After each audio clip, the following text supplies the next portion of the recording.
தாய் மக்களே எல்லோருக்கும் அன்பான வணக்கம். மறுபடியும் மிக நீண்ட காலத்துக்கு பிறகு ஒரு காணொலியில சந்திக்கிறதுல ரொம்ப சந்தோஷம். யோசிக்கலாம், என்னடா இது இன்னைக்கு வேள்பாரி நாவலோட எல்லாம் வந்திருக்கிறானே அப்படின்னு சொல்லி நீங்க யோசிக்கலாம். சோ இன்னைக்கு நான் சொல்ல போற விஷயத்துக்கும் தமிழ்ல வந்திருக்கக்கூடிய இலக்கியங்களுக்கும் அதை தாண்டி எனக்கு ரொம்ப பிடிச்ச நாவலான இந்த வேள்பாரிலையும் ஒரு சில விஷயங்கள், ஒரு கதை இருக்கு. அதையும் நான் இன்னைக்கு சொல்ல போறேன். சோ வாங்க வீடியோக்குள்ள போலாம்.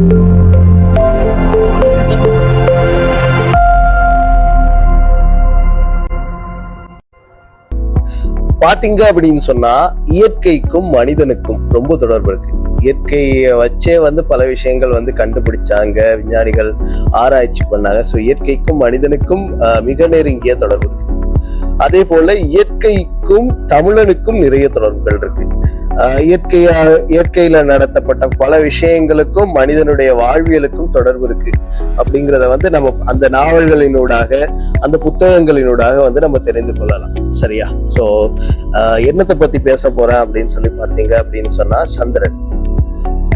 சந்திர கிரகணம். அதாவது நேற்றைய தினத்துல சீனாவுல ஒரு சந்திர கிரகணம் தோன்றி இருக்கிறது. சோ பிளட் மூன் அப்படின்னு சொல்லி அந்த சந்திர கிரகணத்தையும் சொல்றாங்க. சரி, சந்திரன் நாவல்கள்ல எப்படி சொல்லப்படுது அப்படின்னு சொல்லி பார்த்தீங்க அப்படின்னு சொன்னா, போர்க்காலத்துல வீரர்கள், அதாவது நிலாவை நோக்கி பார்த்து அதுல இருந்து வர சக்தி தான் வீரர்கள் எடுத்துக்கொள்றதாகவும், அந்த ஒளியில வர அந்த சக்தியை எடுத்துக்கொள்றதாக கூறப்படுகிறது. அது மட்டும் இல்லாம நிலா இரவுல வழிகாட்டி, பகல்ல போரினுடைய அதிர்வை உணர்த்தும் சாட்சியாக இருந்தது. சோ யுத்தத்தினுடைய ஒரு சாட்சியாகவும் அந்த காலத்துல சந்திரன் பார்க்கப்பட்டிருக்கிறது. அதே போல அந்த கால மக்களுக்கு உறுதியினுடைய சின்னம் அப்படின்னு சொல்லி, அதாவது ஒரு விஷயத்துக்கு அவங்க சத்தியம் பண்றாங்க, இந்த போர்ல நாங்க நிச்சயம் வெற்றி பெறுவோம் அப்படின்னு சொல்லி உறுதி எடுத்துக்கிறாங்க, நிலாவை சாட்சியா வச்சுதான். சோ அந்த மாதிரி நிலா உறுதியினுடைய சின்னமா இருந்திருக்கு, காலத்தினுடைய சின்னமா இருந்திருக்கு. அதே நேரத்துல சில சமயத்தினுடைய கடவுளின் சின்னமாகவும் நிலா இருக்கு. சோ நிலாவுக்கும் மனிதனுக்கும், நிலாவுக்கும் தமிழனுக்கும் அப்படின்னு சொல்லி தொடர்புகள் இருக்கு. சோ அந்த வகையில நேற்றைய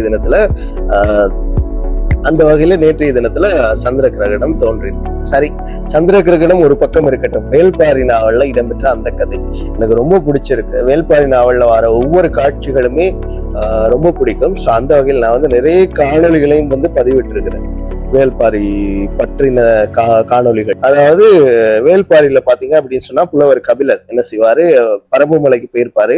சோ போனதுக்கு பிறகு அங்க உறங்குவாரு. இரவு உறங்க போற நேரத்துல அதிகாலையில என்ன செய்வாரு, நம்மளுடைய பாரி மன்னன் அவருடைய பாதுகாவலர் அனுப்பி, போய் இப்ப கபிலரை கூட்டிட்டு வாப்ப அப்படின்னு சொல்லிடுவாரு. சோ அதுக்கு பிறகு என்ன செய்வாரு, பாரி கபிலரை கூட்டிட்டு ஒரு இடத்துக்கு போவாரு. ஒரு அதுக்கு இடையில இந்த அவர் ஒரு வாசமா இருக்கும். சோ அது எப்படி வாசம் வந்தது அப்படியான கேள்விகள்லாம் பாரிக்கிட்ட கேட்பாரு. சோ பாரியும் அதற்கான பதில்களை சொல்லுவாரு. சரியா? எப்படி அவர் கதைச்சுக்கிட்டே போவாங்க. கதைச்சுக்கிட்டே போகும்போது இடையில ஒரு ஊர் இருக்கும், அந்த ஊரை பத்தி கேள்வி எழுப்புவாரு கபிலர். அது பாலி நகர் அப்படின்னு சொல்லி பாரி சொல்லுவாரு. சோ இது மாதிரி. சரியா? சோ இப்படியே போய்கிட்டு இருக்கும்போது ஒரு மலையினுடைய உச்சி மலைக்கு கூட்டிட்டு போனதுக்கு பிறகு அங்க ஒரு இருக்கிற குடிசைகள், வீடுகள்லாம் பாக்குற நேரத்துல, அதே நேரத்துல அந்த இயற்கை கொடுக்கிற வெளிச்சம், சோ அவருக்கு இது ஆச்சரியமாக இருக்கும். ஆச்சரியத்தினுடைய உச்சிக்கே சென்றுவாரு. சோ அந்த இடத்துல காண கிடைக்காத காட்சி அப்படின்னு சொல்லி கபிலர் பாரியை பார்த்து சொல்லுவாரு. இப்ப நம்மளாம் வெளியில உள்ளவங்களை ஊருக்கு கூட்டிட்டு வரோம் அப்படின்னு சொன்னா பார்த்த உடனே பிரமிச்சு போவாங்க. பிரமிச்சு போனா, என்னையா இதை பார்த்து பிரமிச்சு போறியே, இதை விட ஒரு பிரமிப்பான விஷயம் இருக்கு, அதை காட்டவா அப்படின்னு சொல்லி அதை விட ஒரு பிரமிப்பான ஒரு விஷயத்த காட்டுவோம். சரியா? அந்த மாதிரிதான் இதுவும். அவர் காண கிடைக்காத காட்சின்னு சொன்ன உடனே அங்கிட்டு பாரி என்ன சொல்லுவார் அப்படின்னு, என்னையா நீ இதை விட காண கிடைக்காத காட்சி ஒண்ணு இன்னும் கொஞ்ச நேரத்துல நடக்க போது, வெயிட் பண்ணி பாரு அப்படின்னு சொல்லுவாரு. அந்த நேரத்துல என்ன ஆகும்னு சொன்னா, சூரிய உதயம் ஆரம்பிக்க போகும். சோ அந்த நேரத்துல அந்த ஒளி நேரடியா அந்த பாறைய பிளந்து கொண்டு அப்படியே கபிலரினுடைய நெஞ்சிலேயே அப்படியே தாக்கும்.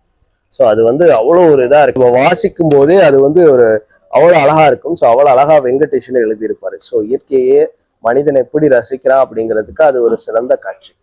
சோ அந்த வகையில நேற்றைய தினத்துல சந்திர கிரகணத்தையும் நிறைய பேர் ரசிச்சிருந்தாங்க.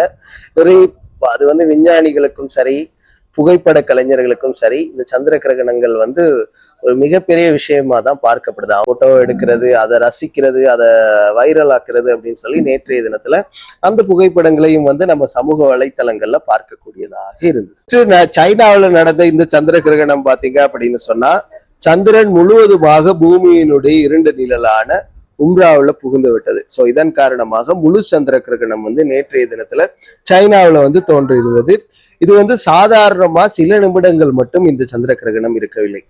நேற்றைய கிரகணம் மொத்தமாக 5 மணித்தியாலங்களும் 27 நிமிடங்களுமாக நீடித்ததாக கூறப்படுகிறது. எப்ப இந்த முழு கிரகணம் தோன்றியது அப்படின்னு சொன்னா சுமார் 1 மணித்தியாலங்களும் 22 நிமிடங்களும் வந்து முழு சந்திர கிரகணமாக இருந்தது அப்படின்னு சொல்லப்படுகிறது.